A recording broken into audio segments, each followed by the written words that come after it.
ស្មារតីតែមួយក្រុមយុវជនបូជាការពារយុត្តិធម៌ក្រោយការបញ្ជាផ្ទាល់ពីអ្នកអង្គការលេនវត្រាបន្តស្រាក់ដៃគ្នាដល់រឹងមាំរៀបចំស្បៀងអាហារលើកទឹកចិត្តគាំទ្រកងទ័ពជួរមុខនិងប្រជាជនភៀសសឹក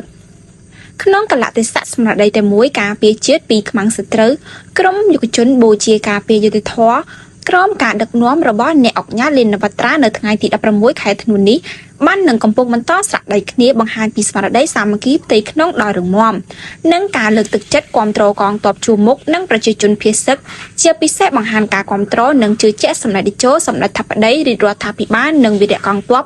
ដ៏អង់អាចក្លាហានដើម្បីការពារបូរណភាពទឹកដីចាប់តាំងពីមានការវាយប្រហារឈ្លានពានជាថ្មីពីសំណាក់យោធានថៃអ្នកអង្គការលេនវត្រាប្រធានសហព័ន្ធយុវជនបូជាការពារយុត្តិធម៌បានចាប់ក្រុមការងារយុវជនទាំងនៅរាជធានីភ្នំពេញនិងកំពង់ឈរជើងក្បែរសមរភូមិ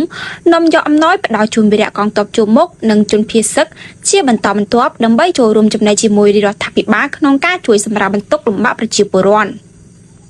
ទឹកចិត្តរបស់ប្រជាពលរដ្ឋខ្មែរពេលនេះជាពិសេសស្មារតីសាមគ្គីកាន់តែរឹងមាំរបស់ក្រុមយុវជនបានបង្ហាញឲ្យឃើញនៅកម្លាំងដ៏រឹងមាំនៃមហាសាមគ្គីជាតិខ្មែរក្នុងកលៈទេសៈដែលប្រទេសជាតិកំពុងជួបប្រទះនឹងការលំបាកដោយសារការឈ្លានពានពីប្រទេសជិតខាងនៅពេលជាតិខ្មែររួបរวมគ្នាគ្មានអំណាចណាអាចបំបែកបានសូម្បីតែកម្លាំងយោធានិងអាវុធក៏មិនអាចឈ្នះស្មារតីសាមគ្គីជាតិបានឡើយនេះជាមូលហេតុដែលមហាសាមគ្គីជាតិតែងតែជាកម្លាំងស្នូលសម្រាប់ការពារប្រទេស